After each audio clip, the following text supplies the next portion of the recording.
Now, before we get to the Twitter questions tonight, something pretty cool happened. As many of you know, I do an Arrow after show, and last night on our Arrow after show, we had the star of the show, Stephen Amell, the Green Arrow himself, in studio to talk with us for over an hour about the show.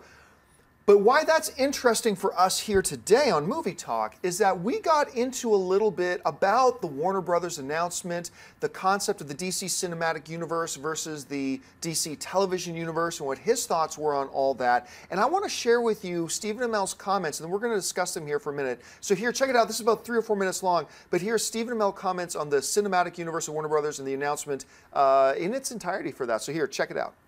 I want them to be separate because I don't want Steven Guggenheim's, I don't want their hands to be tied by whatever's going on in the movie universe. I want them to have the complete creative freedom they've had up until this point to do whatever the hell they want to do, because that's what's given us such great television.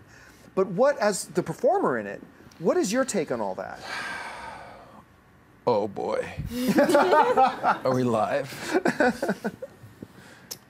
I thought that the way that Warner Brothers announced the slate of DC movies could have been handled better. And I think that someone like Grant Gustin, who has just launched an iconic character like the Flash to record-breaking numbers that far surpassed Arrow's numbers. But that was thanks to your show. Yeah, for sure. All that being said, I think that he should have been given a wider berth than 2 episodes before another actor was announced to play his character. All that being said, that's because I'm protective of Grant, and that's because I think that producing 23 episodes of superhero television is more difficult than producing a feature film. Right. Okay, yeah. And it's 23 episodes again and again and again and again. Right. And as Peter Roth says, for 12 years, oh God. But I've never seen a need for the television side and the feature side to cross over. This is nothing that I haven't said before, I'm pretty sure. But you know, I'm sure that Ezra Miller will do great as... He is wonderful. He's a wonderful actor. As the Flash. And if they found a great Oliver Queen, fantastic. And I've had some great chats with people at Warner Brothers. Again, I thought that the whole timing of the announcement, the most important day that you can ever have as a television show is when your ratings come out for your 2nd episode, not your 1st episode. Right. Because anybody can be trained to watch a pilot. Right. It's the people that come back when they haven't been inundated with advertisement and they decide, I watched this show a week ago, I'm going to watch it again because I enjoyed myself the week before. Right. The call that I got from Peter Roth, who runs Warner Brothers Television, the enthusiastic call came after episode 1, and then the absolute awesome, let's go 12 years, baby call came after episode 2. Right. So I thought that it was shitty that all of this stuff got announced the morning that the ratings, the spectacular ratings of the 2nd episode of The Flash came in. All that being said, everyone wants to judge things immediately. The plan that Warner Brothers has, and it's a wonderful plan overall, and DC has for the introduction of the Justice League of America and all of these standalone films, it's going to take place over the course of 5, 6, 7, 8 years. Right. Right? Who's to say what's going to happen? I mean, I've had some great conversations with Jeff Johns, who runs DC, right, or who's the chief creative officer at DC. Diane Nelson runs DC. And we had these conversations shortly after these announcements were made. And I came away from the conversation feeling great. Good to know.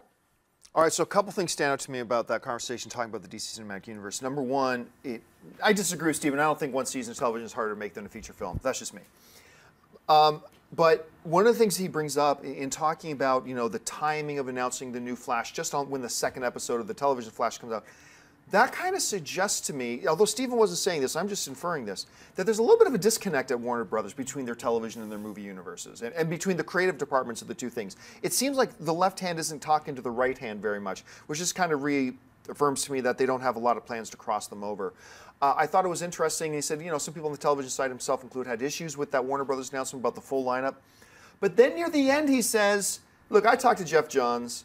There's a lot of years between now and the end of their 5, 6, 7 year plan, and who knows what's going to happen. All he said was that I came away from that conversation happy. So he didn't spill what was going on. But Christian, you hear comments like that. What do you think is going to happen in the DC cinematic universe as far as it relates to the television universe as well? I mean, you and I were talking about it off air, and Stephen pretty much said it as well in the beginning there, was that with the announcement of Ezra Miller, it kind of cancels out that we might see that crossover at all with anything.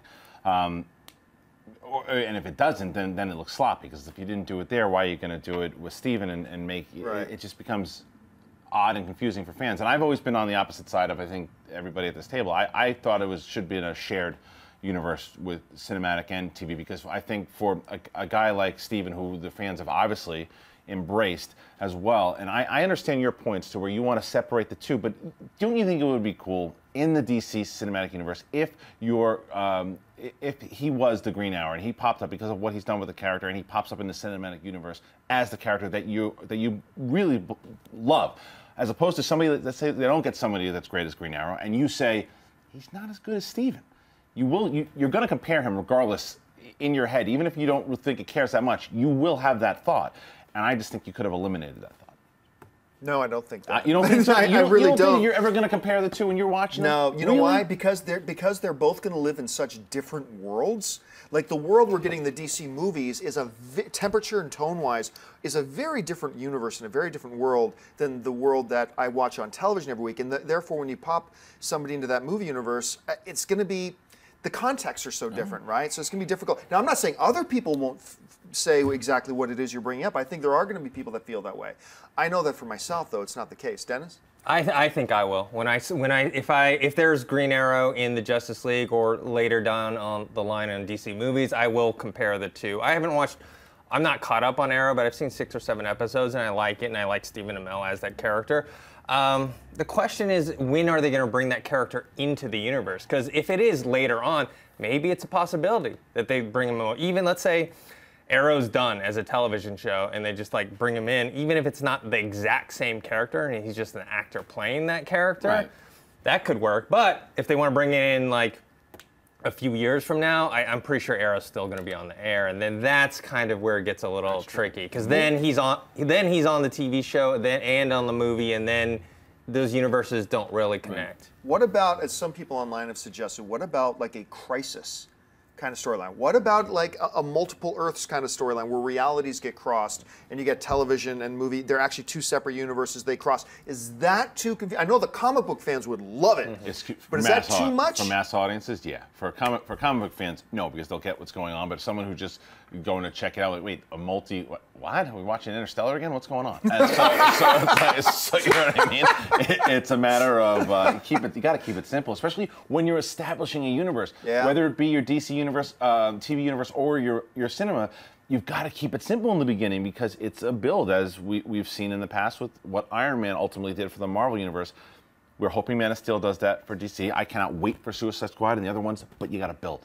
Hey everyone, if you liked this video, click that thumbs up button and make sure to subscribe to our AMC Movie News YouTube channel. It's free and helps you stay up to date with all the latest movie news, as well as our daily AMC movie talk show. Also, make sure that you follow us on Facebook and Twitter to stay up to date with all of our special promotions, contests, and prize giveaways.